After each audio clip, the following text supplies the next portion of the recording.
saludar a todo el mundo. ¿Qué tal? Bienvenidos aquí en otra semana. Y pues con un buen tema. Estamos por aquí, Julio, Ricardo, Rodrigo y Alejandro. ¿Qué tal? ¿Cómo están todos? Hola, un saludo. Muy bien, ¿qué tal? Muy bien. Bueno, pues hoy para vernos un poquito más internacionales, que vean que no nada más platicamos de México, aunque también tiene relación. Nos salimos, pero no tanto, de la olla. Ahora vamos a hablar de un pueblo o una cultura que se llamó, porque creo que ya no existen, ¿verdad? Ahorita platicamos, los Hohokam, o a lo mejor la pronunciación es diferente, ¿verdad? Por allá ahorita nos platica sobre la pronunciación, Julio, a ver cómo los conocen por allá. Y que por cierto, leyendo por ahí, también me enteré que tienen otros nombres parecidos, pero diferentes. Entonces, pues adelante, ¿con qué empezamos? ¿Significado de Hohokam? ¿Alguien investigó por ahí qué significa? ¿De plano? Dice, bueno, yo por ahí leí que Hohokam, para empezar es un pueblo que ya no existe, ¿verdad? Parece que dejó de existir por allá de 1450 aproximadamente y que estuvo más o menos como a partir del año 1 de nuestra era o el año 1 después de Cristo, como dirían muchos. Y entonces desde el año 1 hasta el año 1450, aunque en algunos lados dicen que no, que fue del 300 al 1450 y otros dicen que del 450 al 1450, ¿no? Pero nadie se raja con el 1450, quién sabe por qué. Entonces es una cultura, digamos, extinta, es como si habláramos por acá de una cultura, vieja, antigua, que ya no existiera, ¿no? Y que incluso parece ser que no dejó descendientes, y a lo que yo investigué, Hohokam parece que significa, bueno, nadie tiene la seguridad hasta donde yo llegué, pero significa algo así como los antiguos, los antecesores o los que estuvieron aquí y se fueron. Entonces, pues hasta ahí me quedo de momento. No sé quién quiera a partir de ahí comentar algo. Adelante. Pues sí. Bueno, yo quisiera comentar que es una más de las derivaciones del grupo Utoazteca, que tentativamente es el grupo que dio origen a las tribus náhuatl de por acá de por México. Y bueno, yo lo que encontré fue eso, que estaba a partir de 300 hasta 1450. Está en una zona extremadamente difícil, tal como la conocemos ahora. O sea, es una zona semidesértica, por no decir desértica, donde las condiciones de vida son poco favorables. Por lo mismo, los grupos que lograban asentamientos eran relativamente pequeños. Esto dificultaba un poquito las cuestiones de supervivencia, pero también era la manera de no impactar el entorno, porque pues, literalmente si provocaban un daño mayor o había más población, lo que iba a pasar se iban a quedar sin comer. Entonces, bueno, es una cultura que se asentó y se acomodó a las condiciones del desierto y por lo tanto vivían acorde a ello. Igual, me detengo aquí y les aviento la pelota.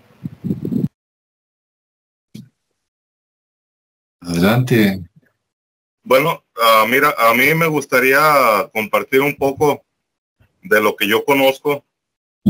Y es que en esta parte de lo que fue el norte de México y el sur de Estados Unidos, como los conocemos ahora, por ahí en la parte de Arizona, en la parte de Nuevo México, en lo que son las cuatro esquinas, y lo que es el norte de México, como lo es la Sierra Tarahumara en Chihuahua, partes de Sonora. Estas culturas, y digo estas culturas porque no tan solo fueron los Hohokam que se establecieron ahí, sino había tres culturas principales, que era Hohokam, Anasazi y los mogollones.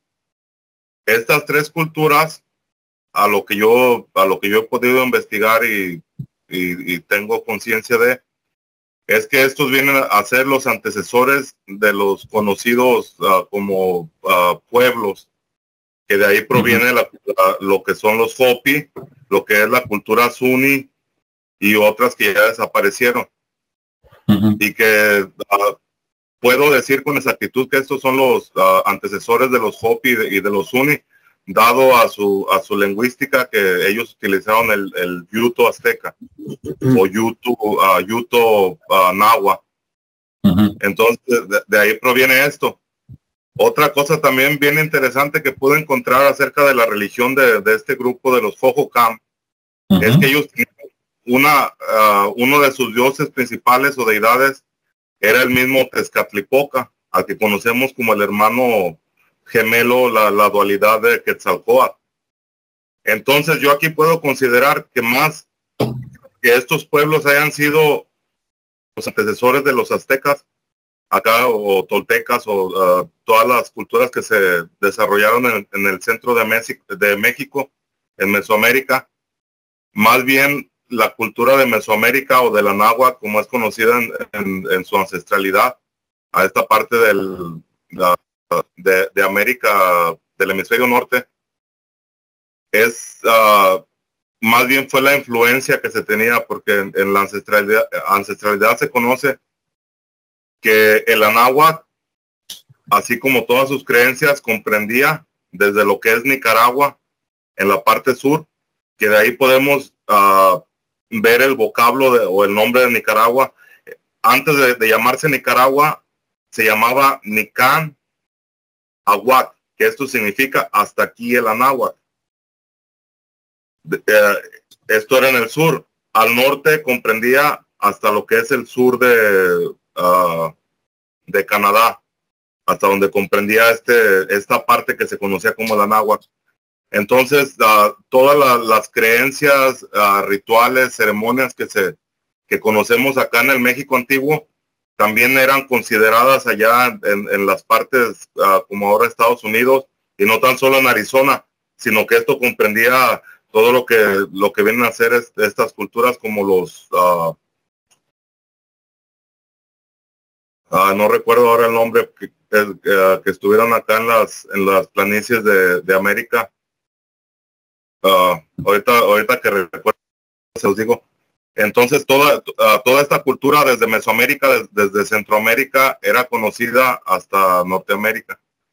Y de ahí es que se puede encontrar que ellos también tenían el concepto de Tezcatlipoca, que a lo mejor no tenía el mismo nombre, pero era el mismo concepto de este dios o de esta energía que ya conocían ellos desde la antigüedad. Muy bien, muy interesante. Sí, ¿tú qué tienes por ahí, Ricardo? Sí. Pues bueno, yo de lo que poco que encontré y de lo que compartiste, de hecho realmente, se menciona que hay algunas variantes, ¿no?, en la forma de la escritura que tienen ellos, con referencia al nombre, que era lo que mencionabas, que podría haber más de un nombre. Y estaba el de Jojojan, Jobocam, Jujugam y Jujucam. Entonces, pues bueno, esos son como los nombres derivados, ¿no?, de esa antigua civilización, que como bien comentaste, pues son los que se fueron, es lo que significa o los que estuvieron aquí. Al final es como si fuera, aunque fue un pueblo agrícola, yo pensé que era un pueblo nómada por el tema de que se fueron, ¿no?, y de que estaban como en extinción, porque eran muy, muy pequeños sus comunidades. Entonces pensé que era un pueblo nómada, pero no, estaban muy metidos en la parte agrícola, y pues está curioso por qué desaparecieron, o por qué se fueron, o a dónde se fueron. Es así como la incógnita, porque pues tenían mucho desarrollo agrícola, y pues cultivaban muchas variantes, ¿no? Desde el algodón, el tabaco, maguey, maíz, frijol, pitaya. O sea, era muy vasto las variedades de frutos que cosechaban. Y pues sí, está extraño. Digo, además que recolectaban plantas y pues obviamente estaban en el desierto, ¿no? Entonces era un reto pero de alguna manera pues como que llegaron y se adaptaron muy bien a ese clima, a ese ecosistema.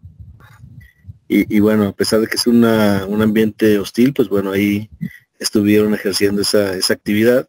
Y pues también, entre otras, era, pues se mencionaba que eran guerreros, ¿no? Entonces posiblemente también en esa actividad fue donde pues los que eran más, pues llegaron y los acabaron.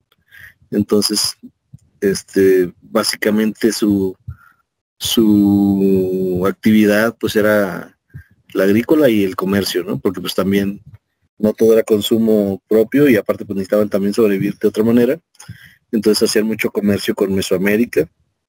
Y también se menciona que había una exportación de turquesa porque había mucho mineral por ahí. Y entonces esa región pues ya, digamos que también como que fueron como antecesores de las minas, ¿no? Porque también había mucho por el mismo mineral que había ahí, pues bueno, también se ponían a recolectarlo y era otra forma de también sobrevivir.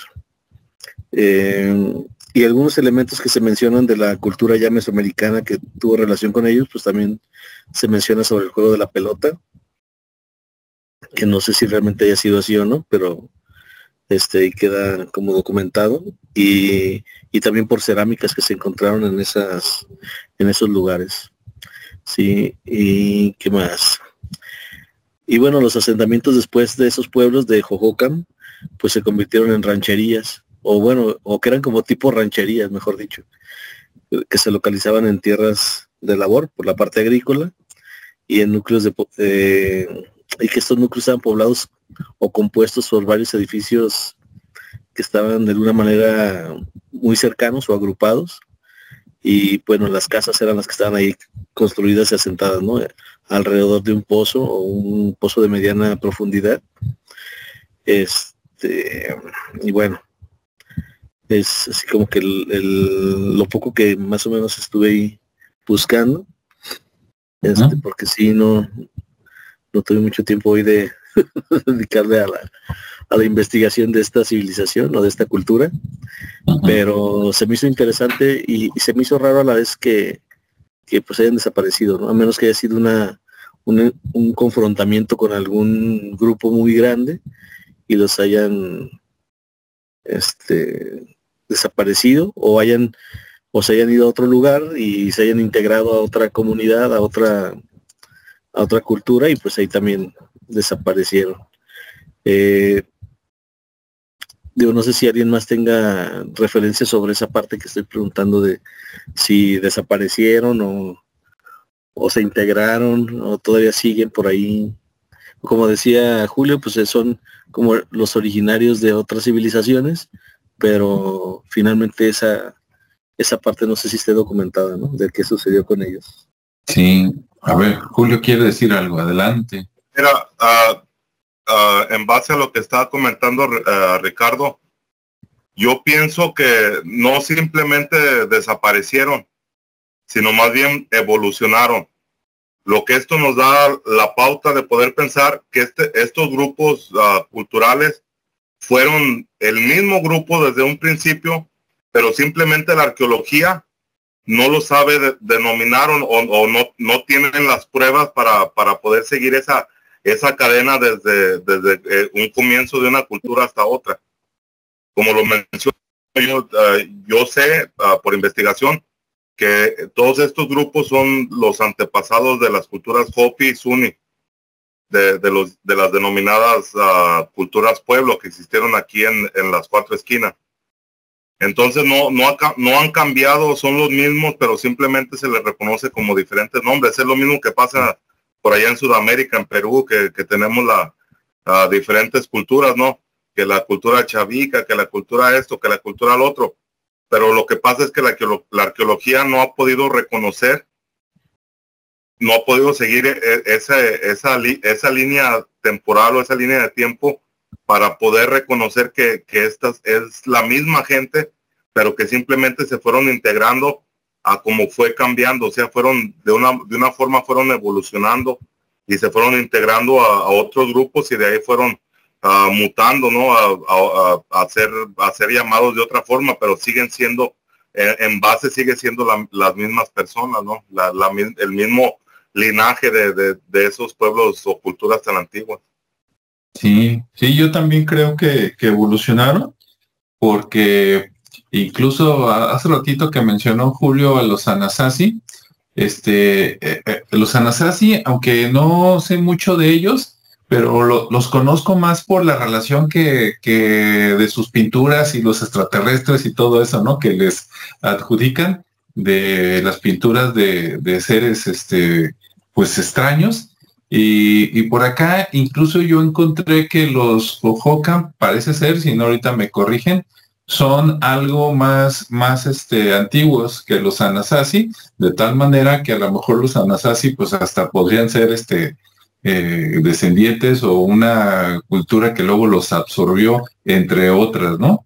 Entonces sí está interesante de 1450, porque son precisamente unos, ponle, ¿qué te gusta? No sé, unos 50 años antes de que les cayeran los europeos, ¿no?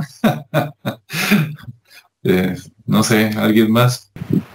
Yo comentar que, bueno, dado el origen del grupo en general, pues tenían las mismas prácticas religiosas, como mencionaba Julio, en una forma equivalente o idéntica del culto de Tezcatlipoca, lo que te obliga de alguna manera a pensar en cierto tipo de creencias y rituales.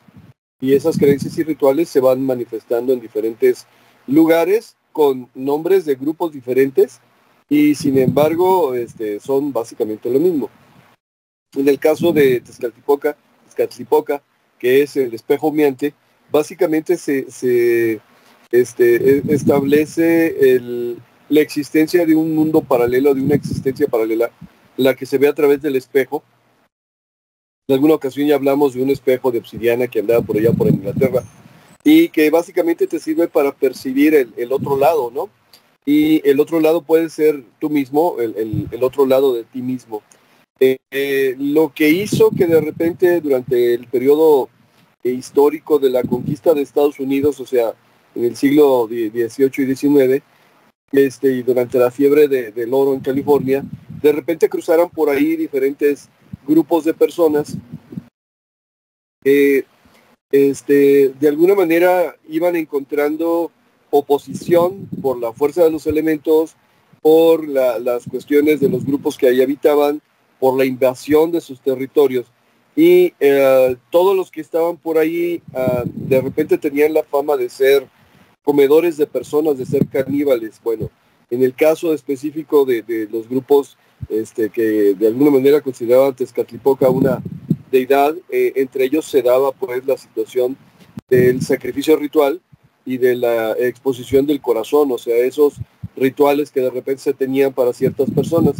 Entonces, digo, no estoy hablando de diferentes periodos de tiempo, pero lo que quiero decir es, en este caso, es la visión europea precisamente de las personas que de alguna manera pasaron por ahí y que trataban de entender la mentalidad. Bueno, esa mentalidad está enfocada en una religión diferente, en un entendimiento diferente del universo, por lo tanto en prácticas diferentes, y que de alguna manera esto permea en el imaginario colectivo. Y bueno, al final a todas las culturas que pasan por ahí las acusaban de caníbales, de salvajes, de lo que sea. Bien, me regreso al tiempo de los Hohokam. Para ser salvajes, literalmente lograron hacer florecer el desierto. En otras palabras, encontraron un enclave específico entre dos ríos y tenían un sistema de irrigación, lo cual, pues, básicamente no es sencillo para ¿cómo se dice? Una comunidad que no dispone de, ¿cómo se dice? Animales de tiro. O sea, acuérdense que, pues sí había animales grandes, pero no eran cultivos, no eran domesticados, eran animales que por ahí estaban salvajes, incluso en algunos casos venerados. Pero ellos lograron, a través de este sistema de granjas que mencionó Ricardo, desviar el agua de los ríos para la siembra y los cultivos, y eso les permitía tener una zona relativamente próspera, sin dejar de tomar en cuenta de que es próspera para el ecosistema correspondiente.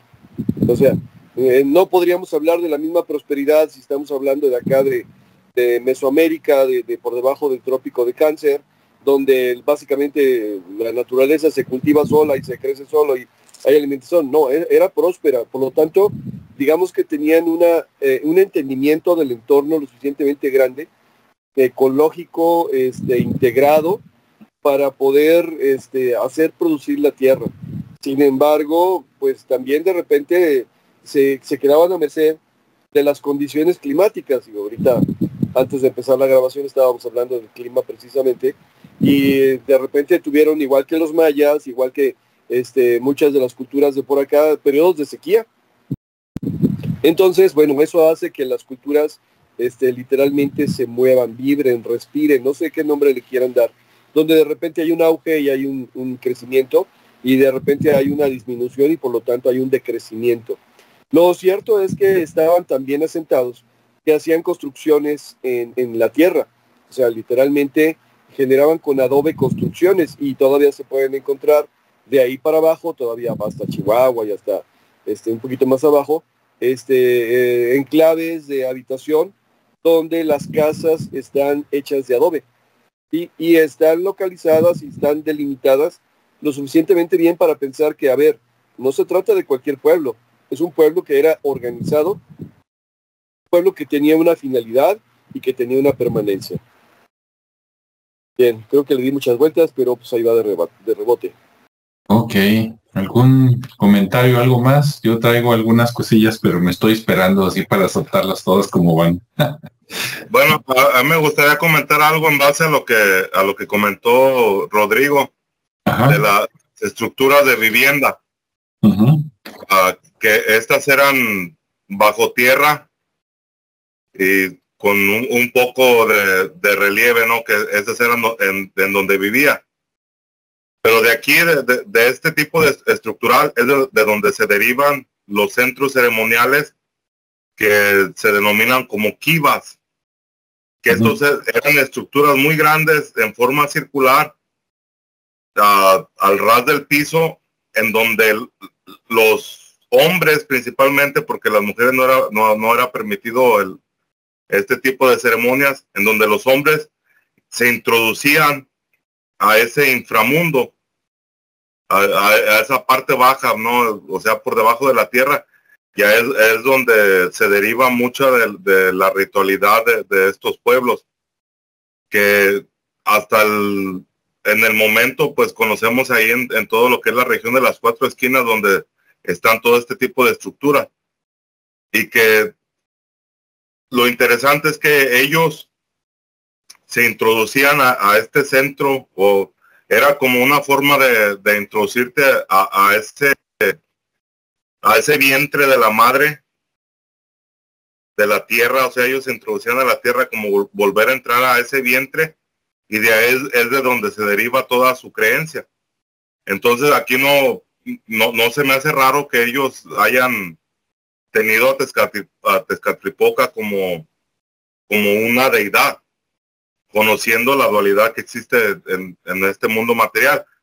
Y entonces ahí es donde yo no puedo descartar que al mismo tiempo hayan tenido el mismo concepto de Quetzalcóatl, pero con otro nombre, que de acuerdo a lo que yo conozco de la cultura Hopi, ellos, aquel que se fue con la promesa de regresar para cambiar todo este desbarajuste en el que vivimos, ellos lo conocen como el Pahana o Pahana, que es el hermano blanco, que se fue con la promesa de volver.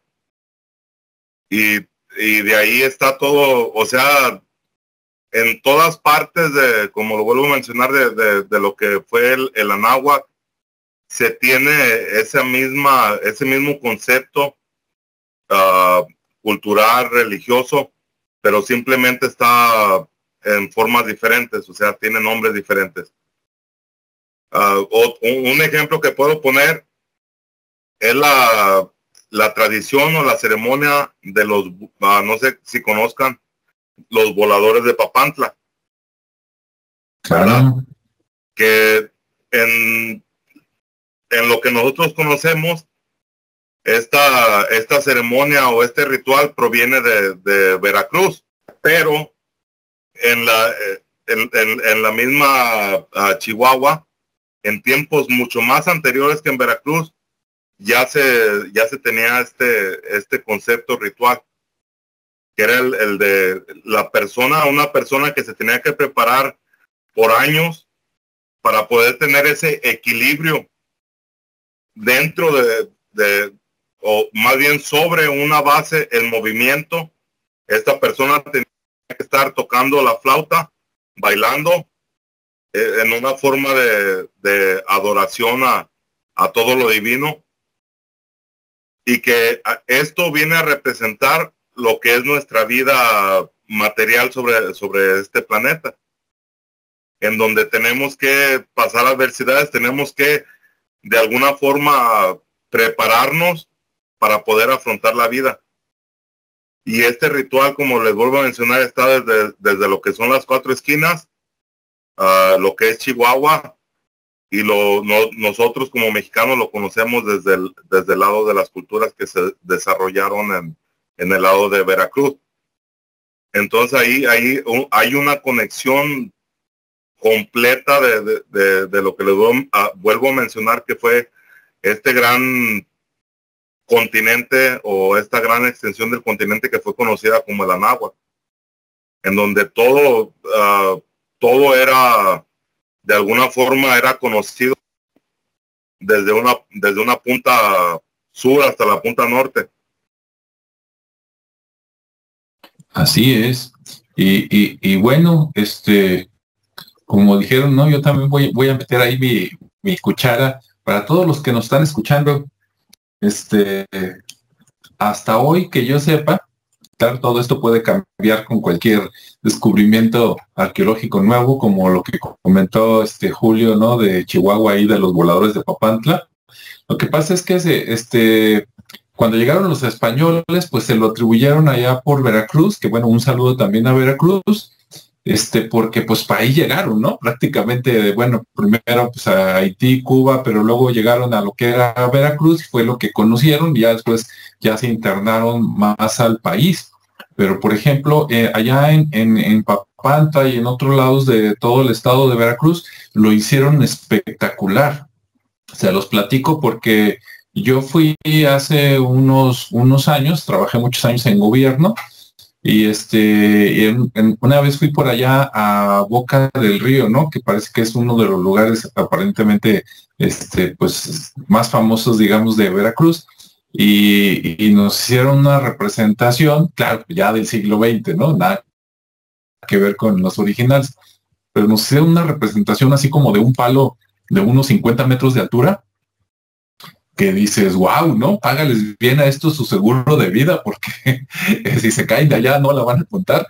Y claro que acá en Jalisco pues también hay representaciones, incluso los que vienen a Tequila, Jalisco, ¿no? Para conocer ahí cómo se fabrica el tequila y todo eso.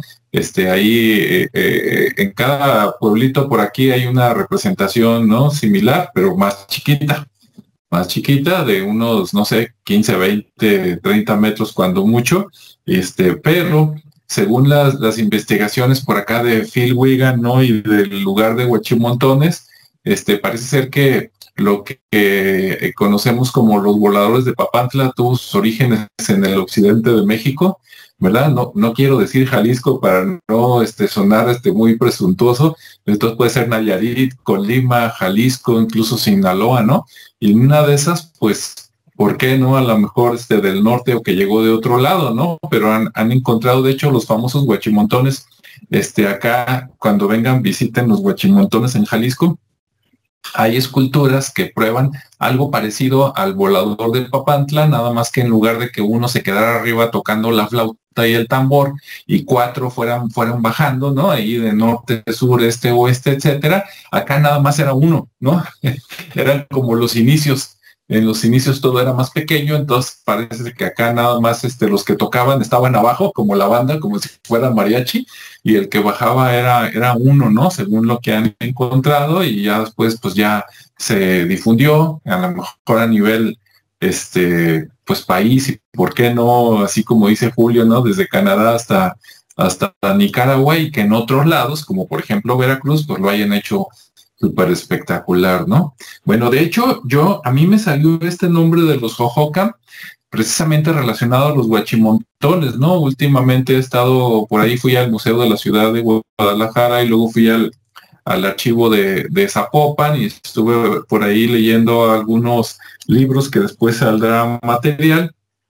Y entonces pregunté también en internet que con qué pueblos de otros lugares que no sean de Jalisco estaban relacionados de la cultura Teuchitlán, porque no saben ni cómo se llaman, ¿no? Por lo menos allá les pueden decir los Jojocan, pero acá pues no hubo otra más que decirles la tradición Teuchitlán, porque pues el pueblo moderno, cercano, ahí se llama Teuchitlán.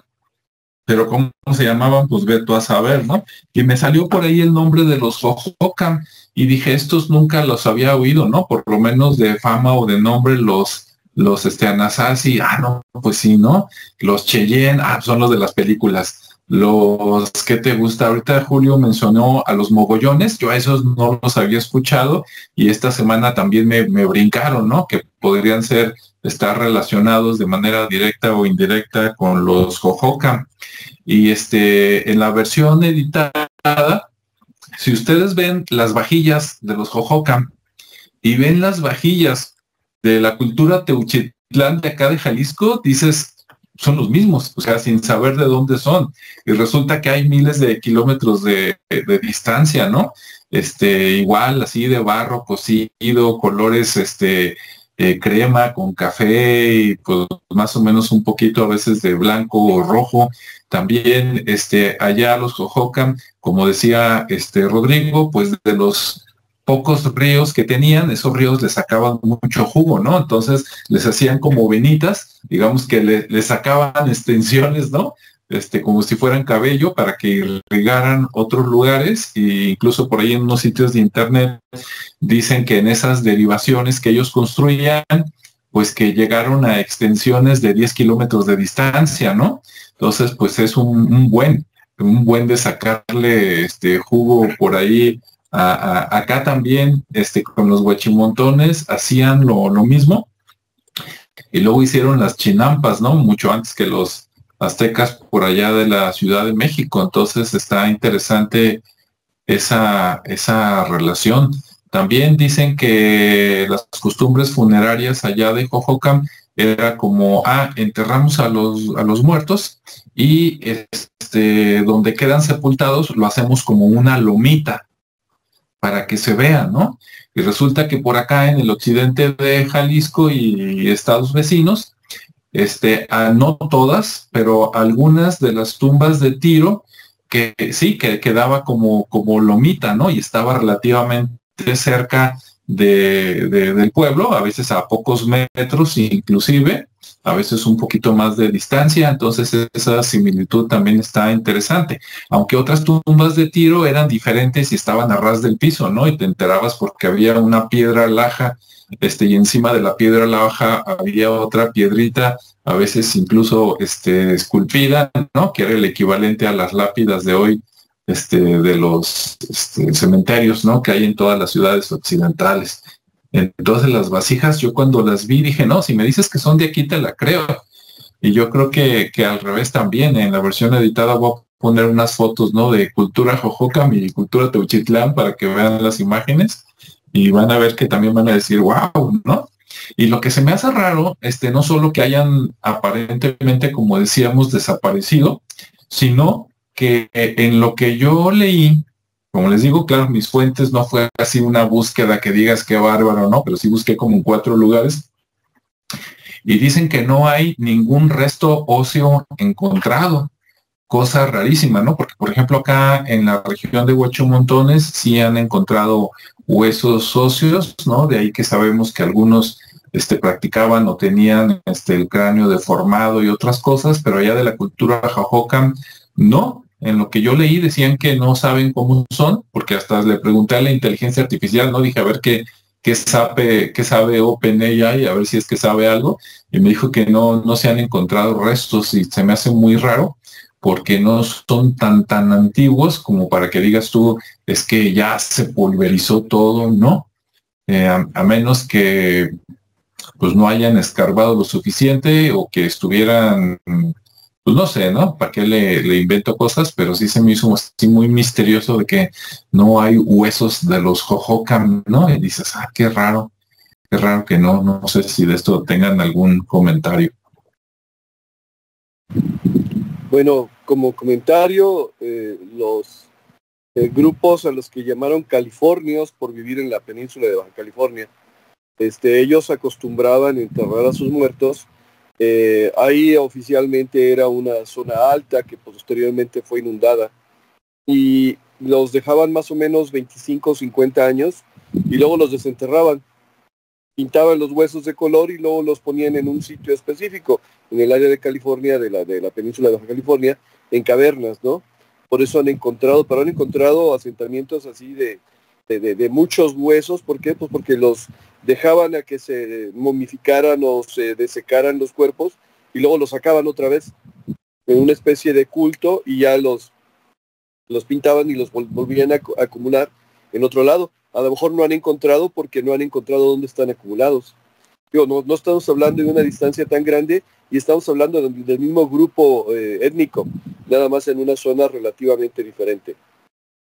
Ok, sí, y bueno, antes de que terminemos o sigamos emocionados, por ahí está conectada María de la Rosa y también está Nancy Bracho, entonces un saludo a las dos, gracias por estar aquí, ¿verdad? Por ahí estar comentando. Si tienen alguna pregunta o algo que aportar, pues adelante.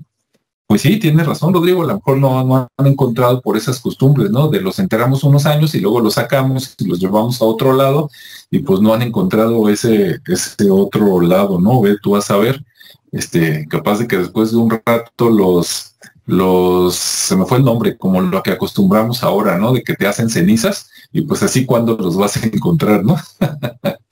Los calcines, Sí. Sí, como dicen ahora, los creman, ¿no?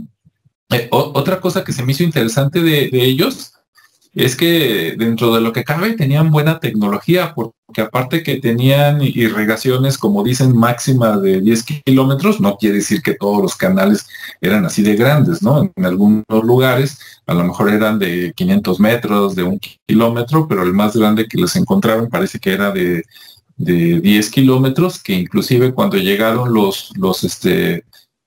sé si los españoles, pero los ingleses sí, aprovecharon algunos de esos surcos, ¿no? Para seguirse surtiendo de agua, para los que llegaron ahí a apropiarse de las tierras. Y no solo hicieron los surcos, sino que después dicen que los surcos también los hicieron más profundos. No sé qué tan profundos. Yo quiero pensar que al principio era pues así a pie de calle, como diríamos, ¿no? De que, mira, está sumido nada más unos centímetros, pero después, como que los sumieron más, o sea, los hicieron más profundos, tal vez 50 centímetros, tal vez 1 metro o tal vez más, para evitar que se evaporaran. Entonces dices, mira, estos son inteligentes, ¿no? Pues están en el desierto, entonces el canal empezó chiquito, pero luego lo hicieron profundo para que lo poquito que se evaporara, pues no se perdiera con el sol, sino que se regresara, o se quedara por ahí, ¿no? Como si fuera bruma y les durara más el agua, que era pues un recurso muy importante y muy escaso, ¿no? Bien. Sí, ¿algún otro comentario? Yo quería comentar, Alejandro, en base a lo que estabas diciendo acerca de quiénes fueron los primeros que llegaron ahí con estas tribus. Los primeros que llegaron a estas partes de América del Norte fueron los españoles y fue el explorador Cabeza de Vaca. Y que este explorador traía consigo a un esclavo musulmán de nombre Estebanico, que hubiese sido el primer hombre negro conocido por estas tribus o culturas pueblo, pero esto ya fue en el año 1571 cuando sucedió esto. Entonces los ingleses llegaron a presionar a estas culturas que ya era más, ya no era Hohokam o mogollones o nasasis, sino ya era la evolución de ellos que vendrían a ser las tribus pueblo que se derivan los Hopi y los Zuni. Y otra cosa también que quería mencionar es que así lo que estaban comentando hace un momento, que ellos vivían en la confluencia de dos ríos. De esa misma forma, esta cultura, ellos se denominaban como ser pertenecientes a una isla. Y esto lo podemos ver también en lo que es la cultura Hopi, ahora hay sus descendientes, que también ellos se hacen ver o dicen ser de una isla, pero no una isla en medio del mar, sino más bien esto viene a ser el terreno que tienen ellos en la confluencia, porque ahora, o más bien en un pasado cercano, estos grupos se establecieron en la confluencia de tres ríos, que vendría a ser el río San Juan, el río Colorado, y no recuerdo el otro en este momento. Y de ahí es de donde ellos atraen este concepto de vivir en una isla, pero que esto viene desde sus antepasados, que fueron tanto Hohokam, Anasasis y Mogollones. Entonces también ahí es donde yo también puedo interpretar que estos grupos vienen a pertenecer a la misma etnia y simplemente son la evolución de estas mismas culturas. Mira, ya con eso salen muchas dudas y posibilidades, ¿no? Porque si venían de una isla, que puede ser una isla no necesariamente, como tú dices, grande, y si dicen que no venían del mar, pues era una isla, un islote adentro de un lago, una laguna, ¿no? Y como allá en Estados Unidos está la región de los Grandes Lagos, ¿no? Del otro lado, allá donde no hay desierto, pero también acá, caminándole para México, y sobre todo en aquellos tiempos, había pues muchos lagos, ¿no? Había más que ahora, entonces, ve tú a saber, ¿verdad? Si llegaron de un lado, llegaron de abajo, pero sí está interesante. Yo por ahí estoy buscando, pero tampoco lo encuentro. Como que recuerdo haber leído que, ya encontré. Dice que ahí cerca de con ellos estaba el río Gila y el río Salt.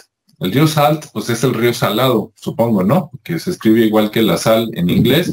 Y el Gila o Gila, pues lo desconozco, pero por ahí debe de andar.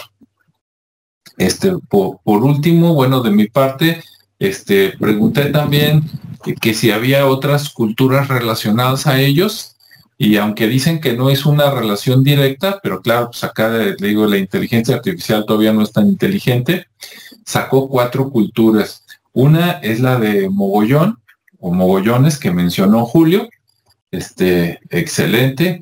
Otra es la cultura Trincheras. Yo cuando leí eso me puse feliz porque dije, eso sí los he escuchado. En algún libro que leí de la conquista, ¿no? De la Nueva España y todo eso, cuando se fueron yendo hacia el norte, ¿no? Ya después que conquistaron México, Tenochtitlan, y que después fundaron la Nueva Galicia, ¿no? Aquí lo que después fue Jalisco, y que se fueron más al norte, subiendo por allá a Monterrey y otros lados. En algún lado lucharon con un pueblo al que le llamaron Trincheras, que está en Sonora, y de hecho ese nombre se le quedó por una mala interpretación. Una trinchera es un pozo, ¿verdad? Donde están tú defendiéndote ahí de los enemigos, que en las películas lo vemos, ¿no? Primera Guerra Mundial, Segunda Guerra Mundial, Guerra Civil, Estados Unidos, pero desde antes que estaban los indios ya hacían eso, pero resulta que no son trincheras. Voy a ver si puedo conseguir una foto y se las pongo por aquí en la versión. Más bien era a ver, ayúdenme todos los demás porque se me están yendo las palabras. Los pueblos incas, allá Machu Picchu y todo eso, por allá sembraban en las alturas. ¿Cómo se llamaban esos como lugares donde sembraban? Como plataformas, algo así. Bueno, pero esa es la idea, ¿no? Eran explanadas, que ellos pues sí, hacían una escalación entre sí, la montaña con tierra fértil en donde ellos podían sembrar. Sí, que de hecho ahorita es lo que hacen también en China. Yo he visto fotos, ¿no? De muchos lugares que así lo hacen, como, pues sí, como plataformas, como terrazas, creo que le decimos así acá en México. Y Sí. resulta que en Sonora hay una cultura que hacía eso, precisamente para aprovechar el agua, pero no nada más eran sembradíos, sino que también sus casitas estaban por ahí arriba, pequeñas chozas. Está muy interesante esa cultura, ¿no? Pero por una mala interpretación de un español que mandaron a ver qué había por allá, él dijo, no, no, pues están allá, están en trincheras, ¿no? No. Ok, y otra cultura, que se llama cultura Casas Grandes o Paquimé, dice, ubicada en el estado de Chihuahua. ¿No? Y también busqué fotos y sí, las casas son igualitas o muy parecidas a las primeras casas de los Jojocan, porque sus primeras casas eran sencillas, chiquitas, como chozas. Después fueron creciendo, creciendo y crecieron tanto que en un pueblo de los Jojocan incluso tenían construcción de 4 pisos de altura. Y tú dices, wow, no inventes, no, pues sí, 4 pisos de altura. La cosa es que como se fueron en 1450, cuando llegaron los españoles y después los demás europeos, pues eso ya estaba derruido, ¿no? Imagínate si la mayoría de construcción era de adobe, aunque estén en desierto, aunque no llueva mucho, ¿no? Pero ya después de muchos años y lo que le hace el viento y el abandono, pues eso se va haciendo cerritos, ¿no? Entonces sí alcanzaron a recuperar algo afortunadamente, pero pues el viento también y algo de lluvia hizo ahí estragos, ¿no? De lo que algún día fue. Entonces, pues listo, ahí sí se me acaba más o menos lo que encontré, pero sí se me hizo muy, muy interesante, ¿no? Por la relación con un montón de pueblos, con la parte occidente de México, y pues muy interesante, un gran pueblo como dijo Julio. Pues adelante, es por acá, hay unos comentarios rápidos de Javier Fregoso, dice un gusto en verlos. ¿De dónde es esta cultura Jojocan? Ah, bueno, es que como Javier entró después, de el sur de Estados Unidos y el norte de México, más de lo que hoy es Estados Unidos por ahí por Arizona. Voy a buscar un mapita, una foto y se los voy a poner. Y el norte de Sonora y un poquito de Chihuahua. Luego también se conectó Yami Pérez, dice buenas noches, no se escucha Julio. Ah, caray, qué raro. Si por algo no lo escuchas bien, Yami, mañana más o menos como a las 10 de la mañana ya tenemos este mismo video, pero ya lo tenemos con imágenes y con el audio mejorado, precisamente por estos casos que algunos no se escuchan. Entonces, si no escuchas bien a Julio, te invito a que mañana te des una vuelta, más tardar 10 de la mañana y vas a ver que ya puedes ver la versión mejorada. Nancy Bracho dice que hay resonancia. Hace rato, al principio me dijeron que no se escuchaba, entonces por ahí le moví varias cosas al audio. A lo mejor me fui al otro extremo y ahorita hay eco. Y Yami Pérez dice que, no dice después que ya se escucha mejor. Bueno, entonces a lo mejor fue nada más un momento por ahí de internet y que ya estamos bien. Perfecto. Pues no sé, algo más por ahí, aunque sea una opinión. Rodrigo, Ricardo. Yo nada más iba a complementar algunas cosas que ya mencionaron, el río Gila y el río Salado, que de repente habían quedado pendientes. Me acordé de la tercera película creo, de Indiana Jones con la conquista de Coronado. Coronado fue otro de los que conquistó por allá los españoles en esas tierras. No sé si te acuerdas de la película, pero ahí andaban buscando la cruz de Coronado, ahí en el Gran Cañón. Y bueno, yo iba a hablar que tenemos pendiente por ahí una excursión a Chihuahua y a Paquimé precisamente y a 40 casas para ir a ver en directo lo que estamos platicando. Muy bien. Nada más, digo, bueno, es todo por hoy. No, pues sí, anotado. Ricardo. Pues bueno, complementar ahí lo que mencionabas referente a los andenes o terrazas que lo utilizaban para ganar terreno agrícola y que los incas pues lo tienen muy, muy dominado, ¿no? Por su forma también de montaña y todo. Pero acá pues esta cultura también tenía bastante ingenio y, y yo me preguntaba sobre lo que había sucedido de la parte que desaparecían, que ya mencionaron todos que más bien era una evolución. Y sí, digo, tuvo bastantes etapas o varias, Sí. como 4 o 6 etapas en las cuales se iba como integrando, se iba de alguna manera convivía con otras civilizaciones, por así llamarlo, o culturas, y se mimetizaba prácticamente. Entonces no dudo que de esa forma pues haya finalmente terminado, ¿no? Aunque también ahí menciona que sí desaparecieron, pero creo que más bien se integraron en una de esas últimas etapas, ¿no? Porque aparte sí hay construcciones, sí hay mucho tema, digamos, de las joyas que producían o de los productos que hacían para el comercio, y obviamente también pues el conocimiento agrícola, ¿no? Desde cómo ellos creaban sus propios canales con una cierta profundidad, o sea, todo lo tenían muy, muy calculado, ya también lo mencionaron por ahí, y pues sí, es bastante interesante cómo crearon sus mecanismos a través de la observación primeramente, y luego ya sobre la práctica, ¿no? Y lo fueron depurando hasta hacerlo muy funcional. Entonces sí, una civilización por ahí que no la tenían ahora sí que en la mente ni la había escuchado, pero que sí, interesante, ¿no? Sí, sí, muchas gracias. Sí, a mí también me pareció interesante porque nunca había escuchado de ella, ¿no? Entonces, pues espero que sea interesante pues para todo el mundo, pero más para los mexicanos, ¿no? Porque estuvieron acá en el norte de lo que hoy es México, y para los estadounidenses, ¿no? Porque fue allá la mayoría, ¿no? Lo que hoy es Arizona, donde estuvo esta cultura, y pues hay que darla a conocer. Dos cosas más se me estaban escapando.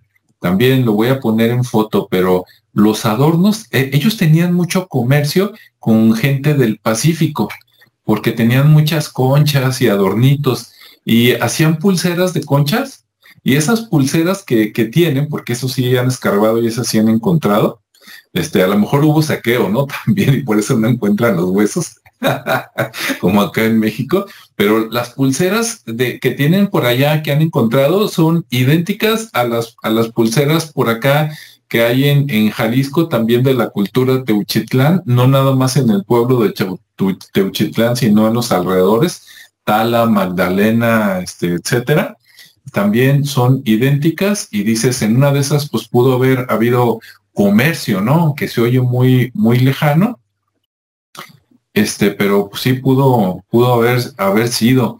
E incluso por acá, yo en algún libro escuché que los de la cultura Teuchitlán parece ser que tuvieron comercio con gente de Brasil, pues imagínense, ¿no? Porque han encontrado quién sabe qué piedras o no sé qué, que nomás son de allá, y pues dices, imagínate, ¿no? Pues si de aquí tenían comercio con Brasil, pues que de aquí no tengamos con lo que hoy es Arizona, ¿no? Ok, pues listo. Julio, algo más o algún saludo, recomendación? Bueno, antes de mandar saludos, me gustaría complementar un poco de lo que hablé y complementar lo que tú estabas diciendo. En esos tiempos antiguos, así como era la región de las cuatro esquinas y lo que es el centro de México, que fueron grandes centros ceremoniales. Y te voy a decir por qué. En el Cañón del Chaco, en el Pueblo Bonito, se encontraron residuos de cacao, de coca, el maíz. Si no, en un estudio genético se ha comprobado que el maíz es el maíz ancestral, ¿verdad? No el transgénico que consumimos o lo que están creciendo ahora, pero el maíz ancestral En primer lugar, aquí en México es mucho más antiguo que en Sudamérica. Pero de acuerdo a lo que he compartido acerca de los Hopi, la civilización o estos grupos étnicos vinieron desde el sur, pero que eso no quita que en algún momento se hayan regresado a la tierra de sus antepasados y que muchos, como lo marca la tradición oral Hopi, muchos siguieron con sus migraciones. Entonces, la interconexión desde Sudamérica hasta Norteamérica no hay forma de decir que no existía, porque existió. Como te digo, la coca, la planta de coca no crece en el hemisferio norte. El cacao crece en el hemisferio norte, pero en su parte sur. Y no crece simplemente acá en Norteamérica. Entonces tuvo que haber una interconexión cultural entre todos estos pueblos, porque como lo mencionabas acerca de las artesanías de lo que ellos creaban, esas vasijas.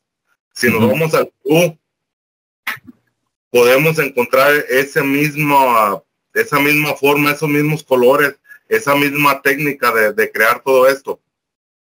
Y que otra cosa también a notar es que entre más antiguas son estas vasijas, tienen mejor calidad.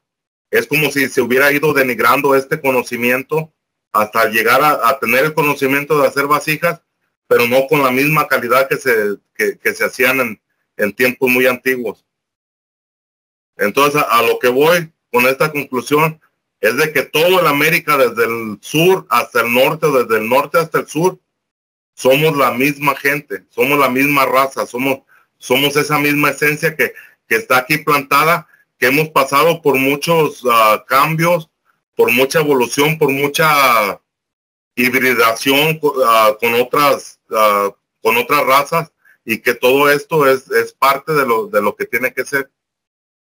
Entonces aquí en el América, de acuerdo a lo que yo creo, a lo que yo he investigado, el América fue la cuna de la humanidad, o de esta moderna humanidad. Aquí empezó todo, aquí está todo. Somos pertenecientes a un gran continente. Hay que sentirnos orgullosos, hay que dejarnos de fronteras, de esas estupideces que nos han impuesto este sistema, los gobiernos. Seamos americanos desde el norte hasta el sur, y esa conexión está también profetizada, que es ese vuelo del águila y el cóndor, que lo podemos ver en todas las culturas, desde el sur hasta el norte. Entonces esa es mi conclusión y mensaje final para poder ver un poco diferente estos temas también. Eso es todo, Julio. Ya ven, son palabras, esos son hombres, no los que vamos a tener en las elecciones de México y Estados Unidos en este año. Muy bien. Bien, pues bueno, saludos a todos, gracias por estar. ¿Cómo? Sí, por lo menos ahí para Texas, por lo menos ahí. Ándale. Sale, pues muchas gracias, ¿verdad? Buen fin de semana a todos y nos vemos y escuchamos en el siguiente. Hasta luego.